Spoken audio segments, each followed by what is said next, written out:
For the past few months, Samsung's been quietly setting the stage for something pretty interesting.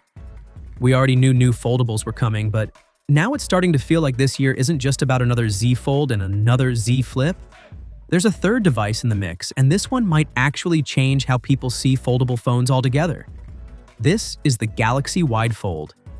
And for the first time, we're getting a real sense of how seriously Samsung is taking it. According to reports coming out of Korea, Samsung is planning to build around 1 million units right out of the gate. Now, in a world where over 1 billion smartphones ship every year, that number doesn't sound massive, but context matters a lot. Samsung's previous experimental foldables didn't even come close to this. The Galaxy Z Fold Special Edition barely crossed 500,000 units, and the Trifold? That thing hasn't even reached 40,000 shipments yet. So jumping straight to 1 million units tells us something important. Samsung isn't treating the Wide Fold like a niche experiment. They expect people to actually buy this. And that also means availability. This probably won't be another select markets only situation. Samsung seems confident enough to roll this out properly, globally, and in numbers that can actually meet demand. What's interesting is that this confidence is coming from a design Samsung hasn't really done before. But unlike the Trifold, which pushed the boundaries a bit too far, the Wide Fold sounds much more practical. It's familiar enough to manufacture at scale, yet different enough to stand out. In fact, if demand ends up being stronger than expected, that initial 1 million figure might not even be the final number. Now here's where things get spicy. All signs point to Samsung beating Apple to the punch with this design. Multiple leaks suggest the Galaxy Wide Fold will arrive months before Apple's first foldable iPhone, which is currently expected later in the year.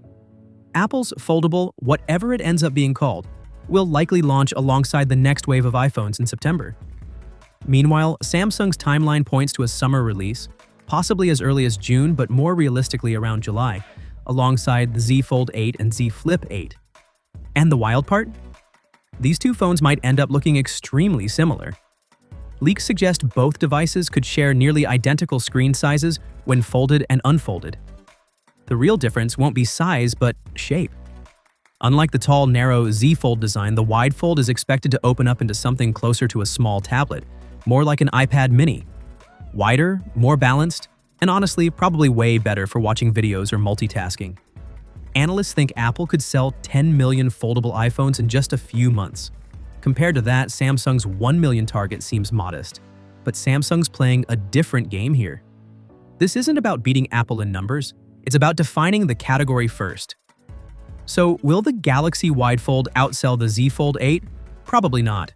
Samsung's traditional Fold lineup is still its bread and butter, and recent models have been doing surprisingly well. In fact, the Z Fold 7 reportedly outsold the cheaper Z Flip 7, which says a lot about how the market is shifting.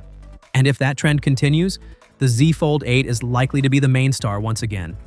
But that doesn't make the Wide Fold a side project. If Samsung can move 1 million units of a brand new foldable form factor, that's a massive win. It means people are ready for something different, and it gives Samsung a solid foundation to build an entirely new lineup over the next few years.